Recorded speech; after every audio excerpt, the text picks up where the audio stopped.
What is up, guys? I'm Buddy Friend Guy back with another Paragon video. This time I'm going to share possibly my favorite hero to play, and that is of course Khaimera. So let's get into it. Because of his growth affinity, Khaimera has access to some really cool cards that normal damage dealers don't have access to, but we'll get to that in a minute. So, for your prime card, you're going to want to choose the Warlord, which adds physical damage.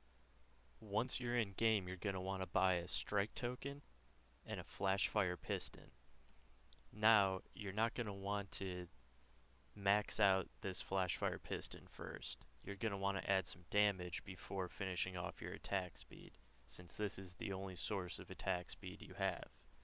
Also, you might notice I don't have a health potion. This is because Khaimera has a passive health regen ability, and you're always going to want to start with that ability first. Always, always, always. After that, you're going to want to buy a Guardian's Key with your first 3 points. Obviously, this helps your whole team, and it helps you build harvesters quickly.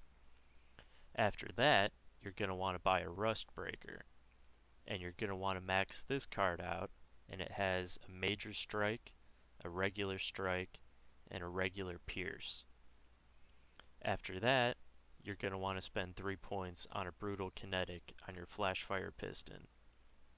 Next, you're going to want to buy a Rust Breaker. This has a major strike and 2 regular strikes. Then, you're going to want to finish off your flash fire piston, since there's no point in having attack speed if you don't have any damage. After that, you're going to want to buy a third Rust Breaker. This has a major strike, another major strike, and a minor pierce. You may have noticed I have no upgrades on this Guardian's Key.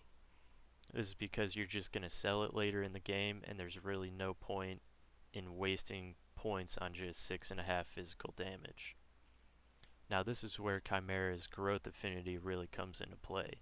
He has access to the Spiked Bone Plate and the Thorn Greenweave, which are great cards for fighters. So, depending on your enemies, you're going to want to choose if you want physical armor or energy armor. And I have the same upgrades on both of these. They are a 3 guard, a 2 guard, and a regular strike. And that's the same on both. The Spiked Bone Plate and the Thorn Greenweave are great cards to add some survivability and attack damage. If you notice, their fully upgraded bonus is 13 physical damage.